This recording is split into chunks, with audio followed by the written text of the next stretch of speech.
name. Richard E. Breedlove, born in Henry County, age 77. And what else you asked?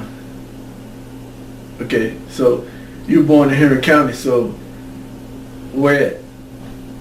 I mean, where was it, Martinsville or? Martinsville, Virginia. Okay, so, cause Mom and them said they were born somewhere else, and they lived somewhere else before they lived here. I don't know where they would have been, because she told me she was born right there in that house right there in front of the church. Oh, okay. That's what she told me. That would have been in Martinsville. Okay. Yeah. All right. So, the house y'all lived in East Martinsville. So that's where you grew up at. Yes, well, yeah. I was born in the house right there where, right there used to be right there next to First Baptist Church. Before you get to First Baptist Church. Yeah. That's where I was born at, but we moved over to, they said we moved on the old down road on about there, and that house right there on Church Street, which was 58 then. Yeah. Right there. Because it was a store across the street. The store across the street? Yeah, Sandy Harrison. Yeah, okay. Yeah. Yeah, because that's what I remember. Well, that's what I remember. Okay. They'll tell me about the other. So where'd you go to, where'd you start your school? Where'd you go? From East Marlboro School to Alshurst. Alright. Yeah. Okay, so is that school still there in East Martinsville? Well, they changed it into the Mob Workshop. But that building's still there. Yeah, that's so what it is I'm gonna now. go by there and Yeah. get some footage. So, okay, so you went from there to Alshurst. Alshurst. They call it middle school now, but Alshurst, what you call it? You know, when you first go to school. Yeah. Move from there to another grade. Alright, because all the grades are in that school. Yeah. Alright.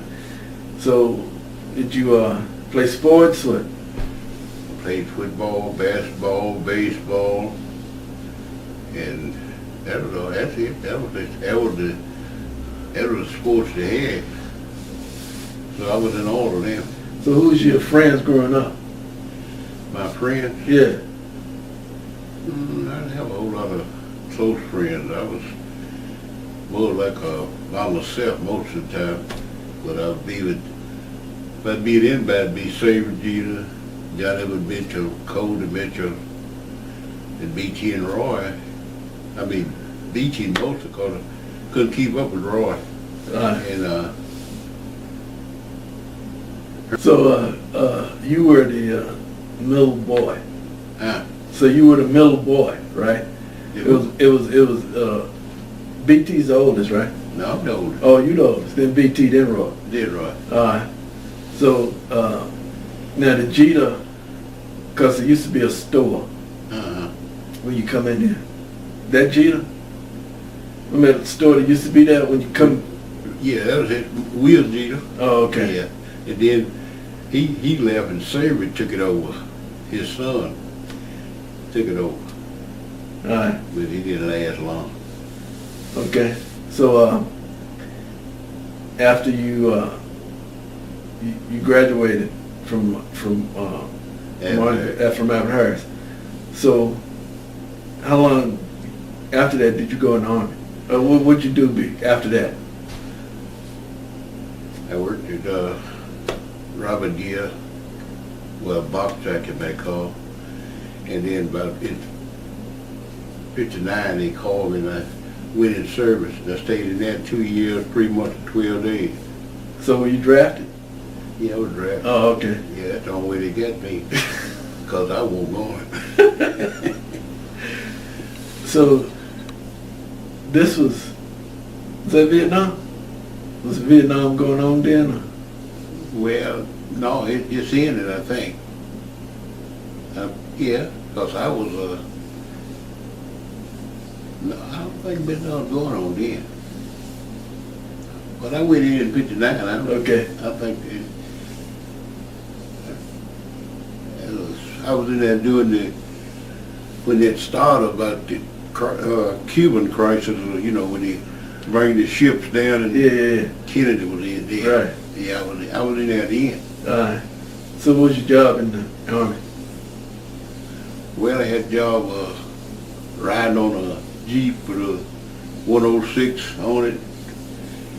And I was the gun on that, and then I was worked in the post office, you know, putting the mail out, carrying the mail out to the people. And then they put me in charge of the officers' quarters, clean that up. That's all I had to do, just keep it clean, and I was free.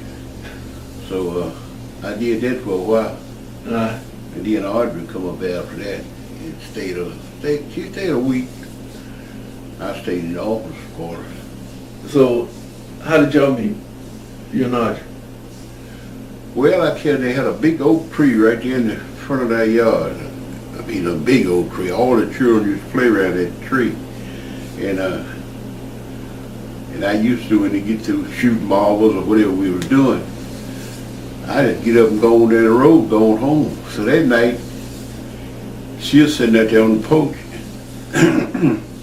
So how old were you? What age were we talking about? Oh, I'm talking about I'm probably about 16 years old then. Because I was still in school. And she was sitting on the porch. I went over and sit on they had a little thing where you step up and get up on the porch. Had a, you know, something right there by the step. I would have been sitting on it. We got talking. After a while, I moved on up on in the swing. They had a swing, and we was up there swinging. So I stayed up there. Man, I left with him up there. I stayed up there about 3 hours and something. So I thought enjoyable myself. So next night, I didn't get in no hurry. I went on back and sat on the porch again, me and her talk. Next thing I know, I was in the house, and next thing I know, we was dating. I just come together like that. All right. Yeah. So you can say y'all were together from like 16 to 16 to we got married in when was it? 61. That's when we got married. No, 60, because Treese born in 61. Yeah, 60. That's when we got married. I went in the Army.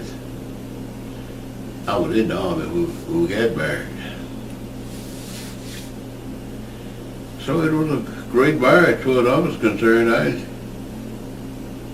They come after me, was I gonna re-up? I told me, yeah, in civilian life, I was going home to my wife and daughter.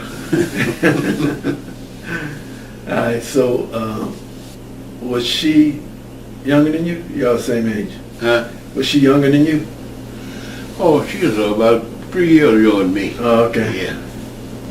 All right, so after the Army, y'all, what happened after that? After you had the Army? I come out of the Army and I might have stayed, didn't do nothing for a week. Then I went back to work where I was over the boxes, Robert Gear, either Continental Can, I don't got what name it, because it sold several times.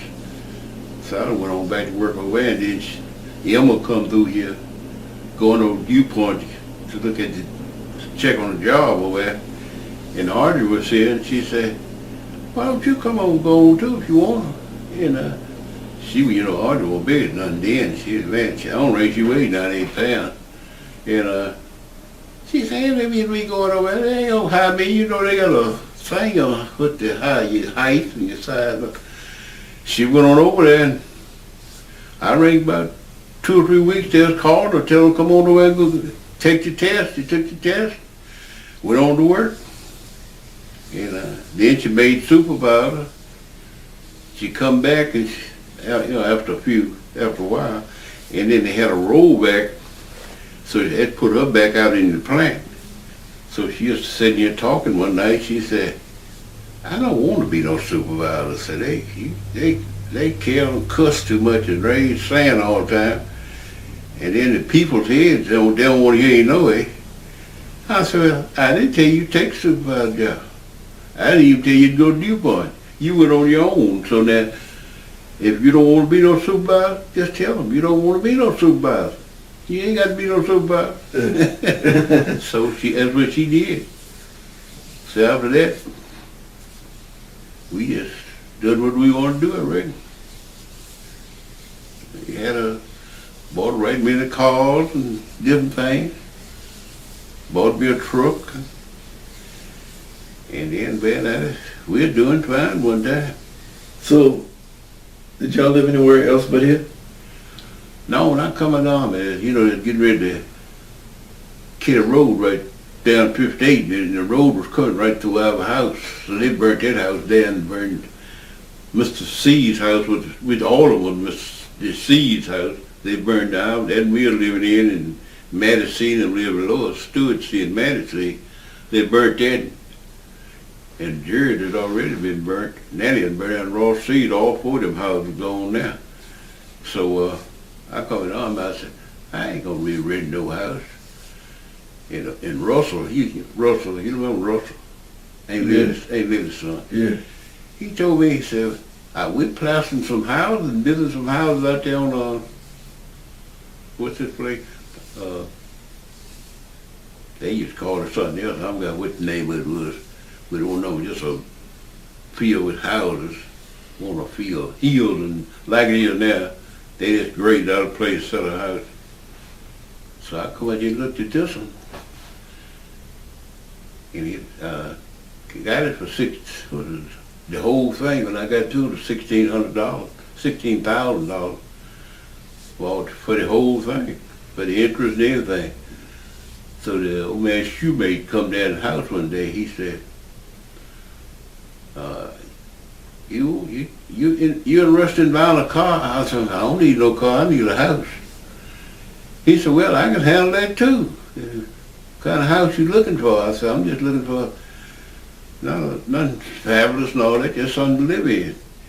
He said, well, you go look at the house and come on up at the bank, talk to me. Well, I feel we can work out something. So I went on back up there. At least did. He come first. He said, I know this man that runs the bank in Danville, this black guy, they had a bank in Danville, they growed up together. Man, he been out talking to him when he got through. I told him I had all that he done asked for, I wouldn't need him. Because he wanted so much, wanted to know how much money I had in the bank, how much money. I said, he don't even know all that.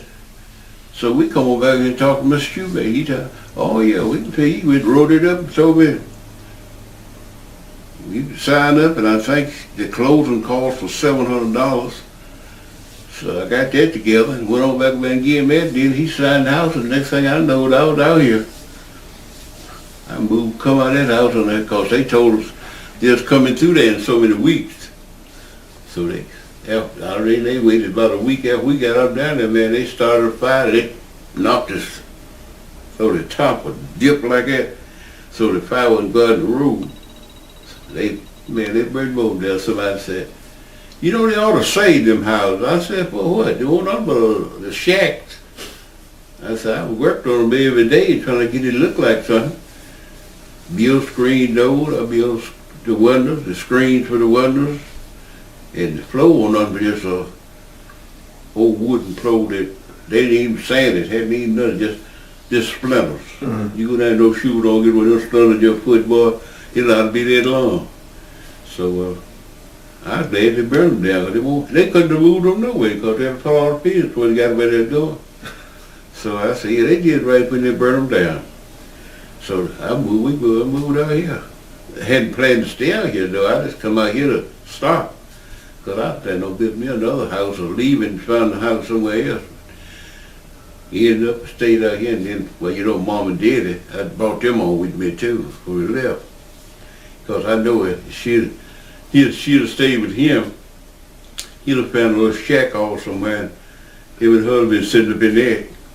So I said, I ain't leaving my mama down here, because he don't do nothing. 'cause your grandpa didn't want nothing. So I said, she going with me. So I brought on up here. So we stayed here. If Audrey didn't like it, she didn't say nothing. So, see, Mom was, when she first come here, see, she won't say sick. She's always had that problem with that tumor, but she's still working and doing what she want to do. So she come on up here and she lived to 75. She died at 75. So she had a few good years out of her life. Then Pops died in 84.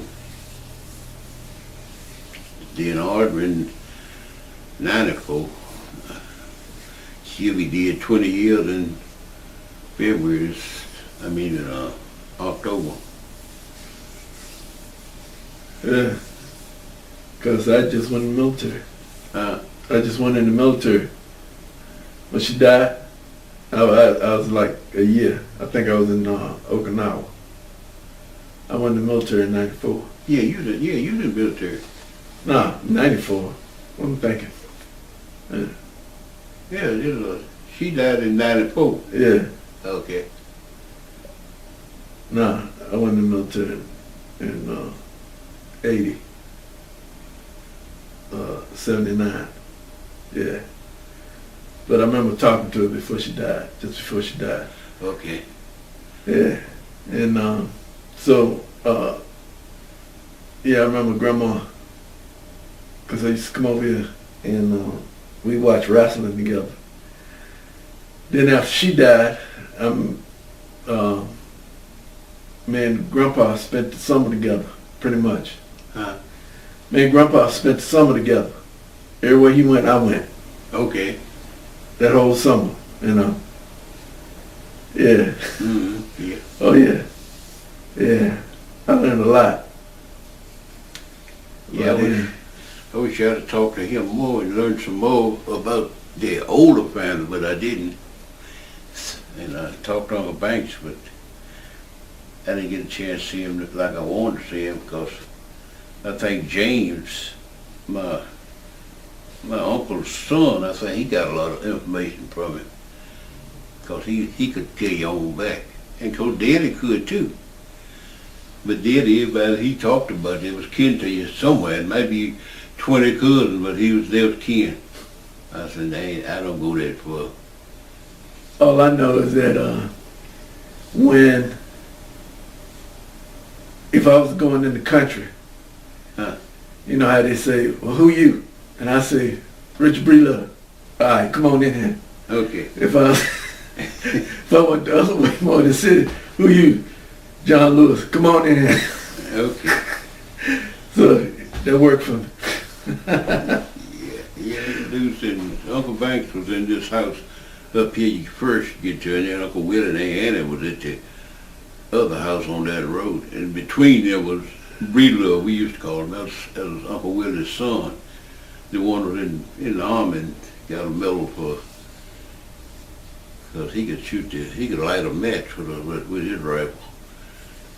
And they had some kind of, I don't know what kind of gun this is, aimed on him, and he kept shooting at the gun and shot it up there, up through the pipe of the gun, and blowed the gun up. So he got a medal for that. But he come back home, he'd get drunk, boy. Sometimes you wouldn't see him for days. Weekend you might have never see him no more. Yeah, we spent some good summers down at Uncle Banks' farm running around. We spent some good summers down at Uncle Banks' farm running around. Yeah, back here, Uncle Banks, he got 102 years old. Yeah, I remember he had that bull in the back and the electric fence. The who? He had a bull in the back and on the electric fence. I knew he had a big cow, but I don't know about no bull. Yeah, I believe, yeah, it was a bull, because, see, Mike jumped over that fence. And when he jumped back, when the bulls, he jumped back, he got caught on a little bit on that fence. Mm. So I had to take a stick and push him on. Okay. So he get rid of, I mean, it was electric, but it wasn't enough to kill you, but, what's her name? Because she used to chew tobacco, and we was at Uncle Banks, and I got stung by a wasp, and she took that back and put it out her mouth and put it on that wasp and drew it out. That ain't Lily. Lily, yeah, ain't Lily. She live like that. Yeah, that's right, ain't Lily. Yeah. Yeah, she dipped snuff. That snuff, yeah. Took that when I was down Uncle Banks. Yeah, I think her reaching in her mouth scared me more than because I didn't know what she's gonna do. That's the snuff. But that's what they put on the bark of snuff. But that's what most of the women chew the snuff. And some of them could chew it. You didn't even know they chewed it. And then some of you, they chew it while they'd have juice all on the side of their mouth, and they spitting all the time, man. Yeah, they do that. I wouldn't even eat that. And he done that. Come on, eat, Alfie. No, I ain't hungry. I will eat none of it. Yeah, Uncle Banks' wife was the best cook in the world. Uncle Banks' wife? Hey, Lucy. Yeah, she wasn't the best cook in the world. Say what? She wasn't the best cook in the world. Who? Hey, Lucy? Yeah. Hey, Lucy couldn't cook a bit. couldn't cook that. She could cook a sweet potato pie. The grated sweet potato pie. Cake, pudding, or whatever she called it. That was home with this. Most time you go down there, Mama went and Daddy went, we went down there. Mama would go in the kitchen and cook. While we'd be sitting out there waiting. She'd go and help Lucy get the dinner together. And she'd do most of the cooking, but Uncle Banks said, yeah, when my mama died, I thought I'd go marry because I needed somebody to cook for me. So he thought Lucy could cook. He married Lucy. He said, man, I married Lucy. She was a great woman. She worked in the field with me and did everything. But she couldn't cook none. So I didn't get no cook. You taught me a lot of things, you know. When we were doing that work over at Lady's house, we put it in her basement, put that panel up. Yeah, and I remember you telling me that don't ever do anything that you're gonna regret later in life. So, I can't say that I always lived up to that, but I tried, you know. Well, Miss Carrington had a house over there. That's what we was doing. Yeah, right there on Beaver Street, right down by Paradise, right? Yeah. We was fixing one of Miss Carrington's old houses over there. That's what we were doing. That's what I was doing over there. That's why I couldn't pay up, because I didn't do with one job for her, because she didn't want to pay you nothing, no how. Is that Carrington that lived down the street? Used to teach, yeah. Yeah. She didn't want to pay you nothing. I did some work in that house over there next to that. Oh, okay. Fixed the steps, because we'll build the steps so steep. Man, you come down there, if you miss one step, you'd kill yourself going falling down there. So she wanted to make the steps wider, so she could get down there. So I had to take some 2x4s and build each step out, and then put the top on, and then fix it back and all that. Man, it took a whole lot of time doing that. But you tell her how much you owe you, she look at you like, huh? Like you just go down there and do something. I said, it takes a whole lot of time doing stuff like that. Yeah. So she a lot of work. So she don't want to pay nobody, so I just said, if I get you. When I went and did some work for Mr. Cole, put a top in his basement, he didn't want to pay nothing either.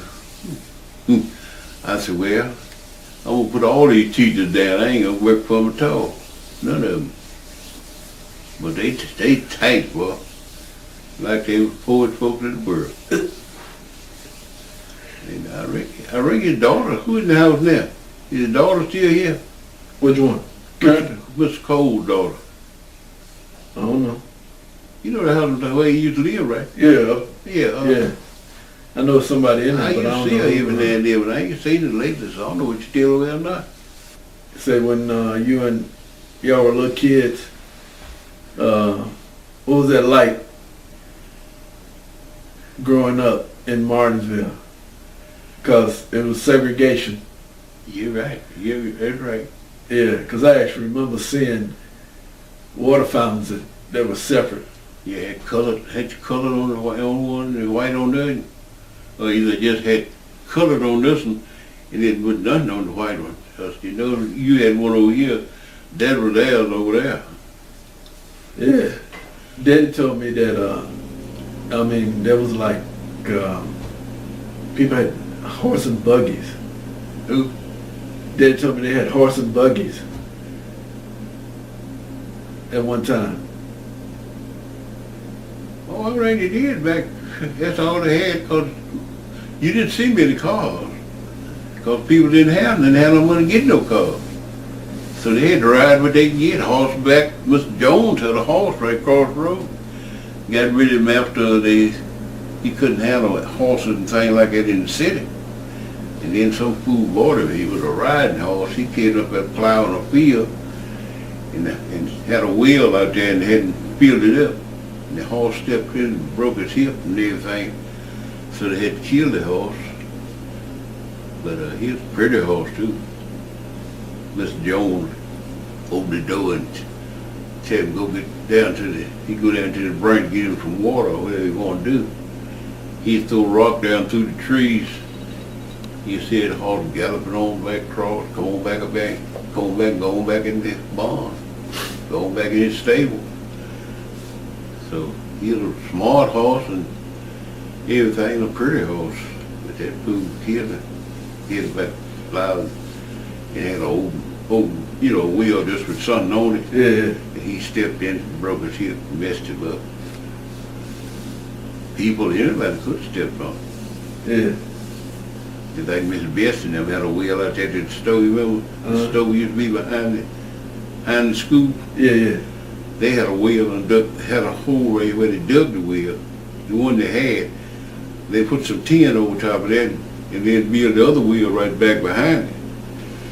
And he just got filled up here after they tore her house down. They filled the wheel up and then they dumped on how many loads of dirt and cement and stuff in that wheel and fixed it up. I said, somebody went over and stepped on that piece of tin. They'd been gone. They wouldn't even know where it was. I said, that one of them just trifling right there, leaving the wheel open like that. But they didn't care. So what was Uncle Roy like growing up? Huh? What was Uncle Roy like growing up? Uncle Roy, he was in the beginning, he was, up to a certain age, he was just like normal children. But then after he got, he started growing, he was taller than I was. He weighed about, I reckon Roy weighed about over 200 pounds, and he was 17, 18 years old. And everybody thought he was the oldest son.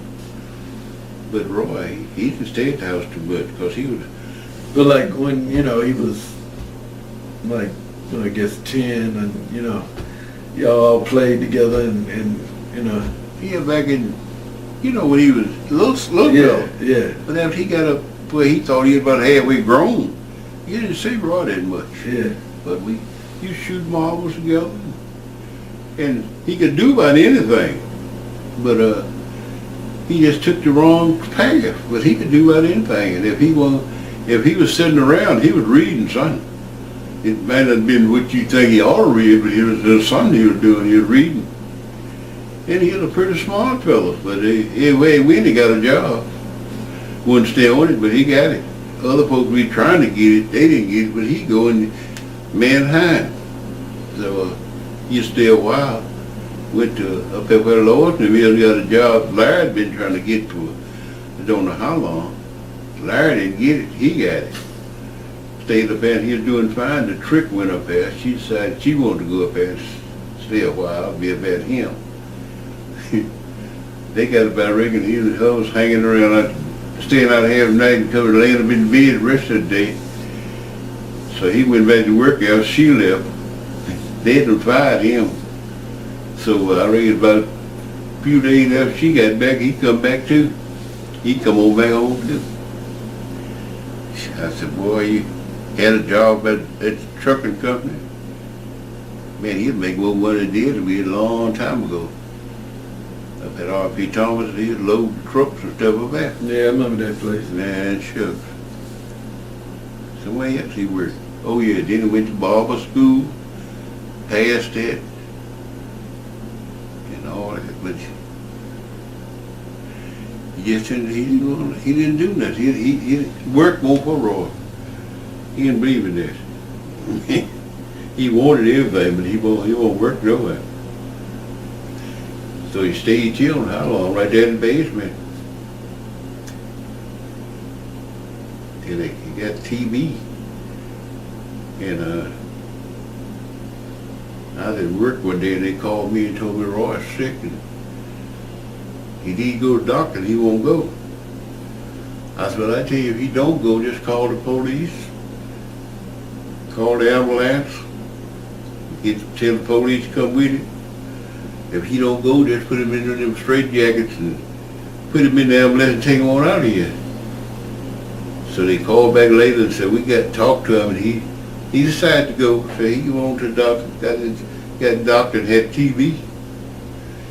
So all of us had to go through the clinic and get tested to see if we had TB or anything. So all of us didn't none of us have it. Because for some reason, Audrey, I don't know why she did it, but she did it. Every time she'd go to the kitchen to wash the dishes or do anything, she'd boil them, and then she'd boil water, and then she would scald the dishes. She did that all the time. But whatever you cook, that you would come here at night, after everybody go to bed, he'd cook eggs, bacon, everything in the refrigerator, cheese. He'd make an omelette, everything. Well, you get up in the morning, you may not have nothing for breakfast because he'll eat up everything. See, his food he'd eat it. He'd just run right straight to him, go in the bathroom. He couldn't stop it. So he just burned his body up.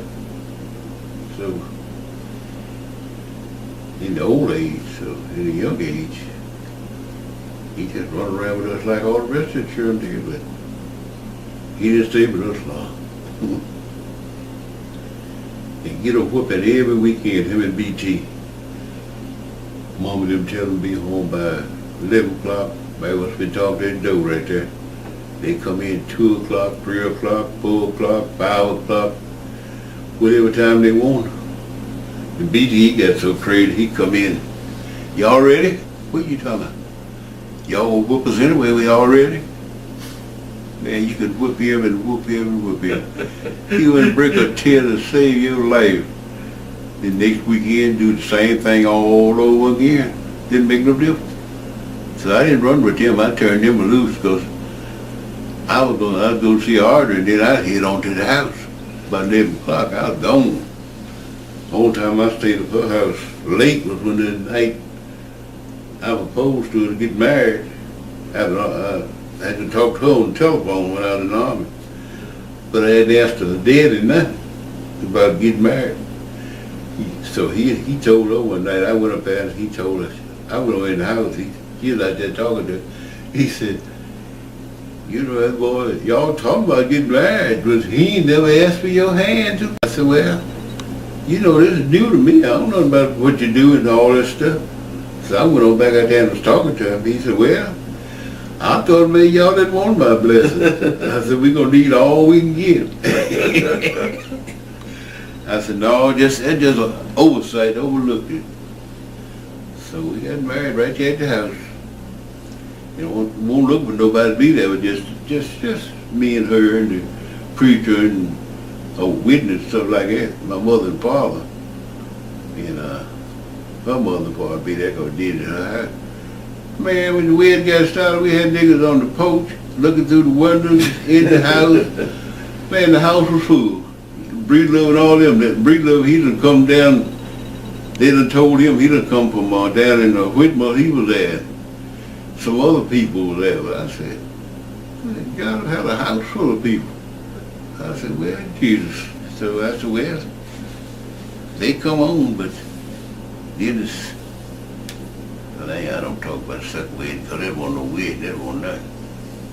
I leave that alone. Where'd y'all go on the honeymoon? Huh? Where'd y'all go for your honeymoon? For the honeymoon? Yeah.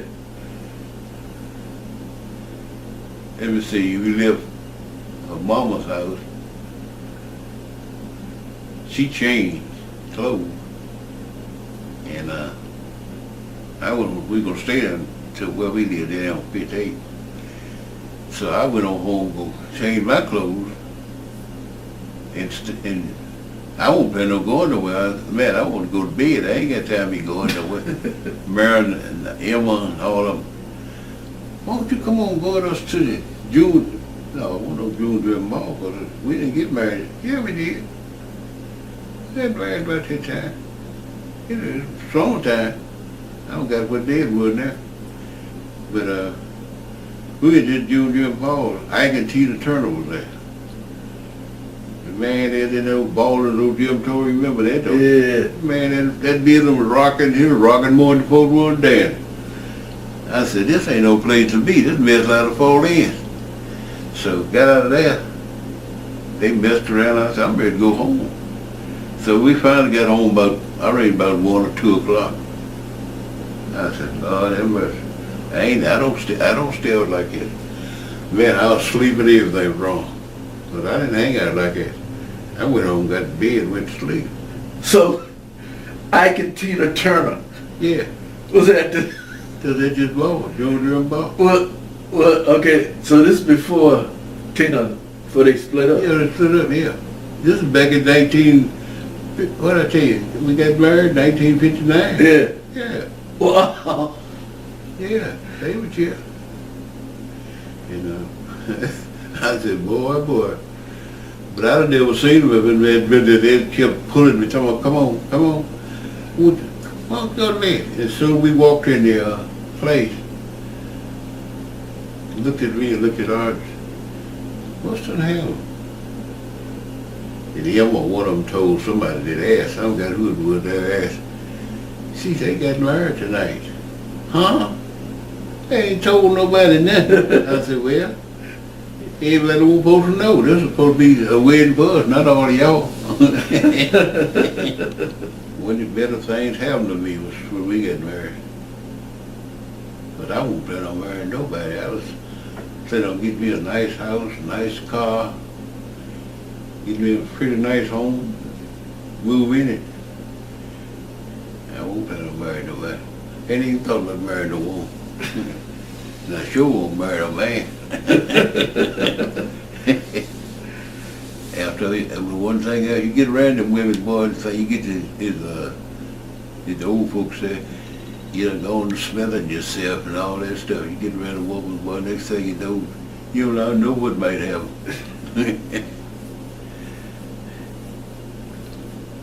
Yeah, we was married 34 years.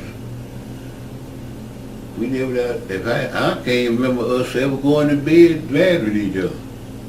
We done said something to each other that we sorry we said, we'd get that straight. But for just being mad with each other, I don't even remember being mad. And we didn't argue, because I don't argue with nobody. You want to argue, you got to find you somebody to argue with. Most times you got the sense, you ain't gonna argue by yourself. And she found out I was gonna argue, so she didn't have no up to words. So she get up in it, I'd go there and go to bed, go on a parole or somewhere till she quieted down or eased her down, and then I'd come back. So that didn't last long. Now, I didn't have no problem with my wife.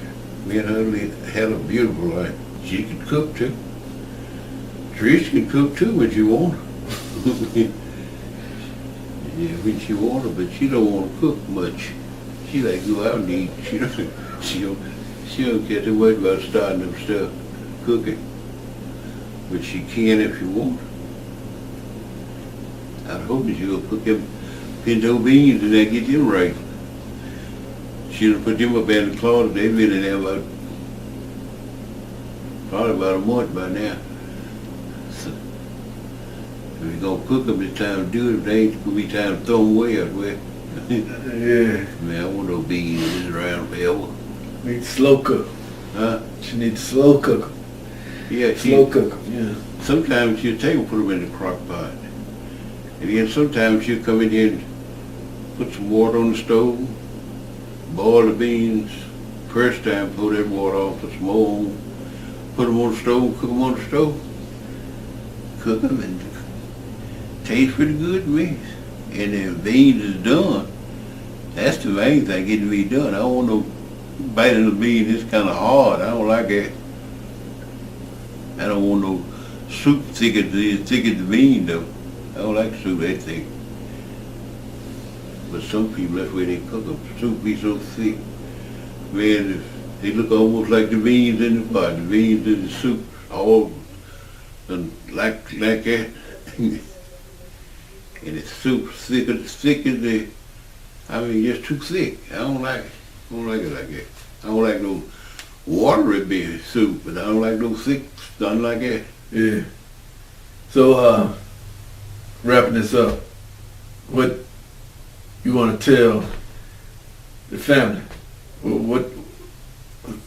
What's your last words? What you want to tell them? What you want them when they think of you? What you want them to? Which one what? What you want them to see you as? When they think of you, you know. It's like when I think of you, I think that you were always straight up. I mean, you told me what you thought was the best. You told me what. Well, that's where I still am. If I just want to be thought of as if my brothers or my sisters or somebody in the family needed help in some kind of way and I can do it, I just want to, I hope I'm going to be able, I like to be able where I can do it. And I always have it been that way. Some have come for me and asked to lend them money and I lend them money. Sometimes I get it back, sometimes I don't, but I don't pay no attention to that. But if you need help and really need help, I don't like to be used or nothing like that. I don't mind helping you. I'll help you in a minute. But yeah, so if I really, needed advice, I would come to you. That's how I felt. well, see, if you come to me and you want the truth, I'm gonna tell you the truth. Now you get mad if you want, that's your problem. Yeah. But I ain't gonna tell you if you doing something that is wrong, and I tell you it's all right. I ain't gonna tell you that. Right, that's what I mean. Yeah. I'm gonna tell you when we was talking. I'm gonna say, well, if you want the truth, I'm gonna tell you. If you don't want the truth, I ain't gonna tell you nothing. Right. I'm gonna just leave it like it is. Yeah. See? Yeah. Because some folks, they'll see you doing something and know it ain't right. Go and tell you. And then you go back and do the same thing all over again. Then I don't know what's wrong with him. He just do anything. I said, well, you told him. So he doing what you told him. Yeah. Tell him the truth. Tell him Right. tell him it's wrong. Yeah.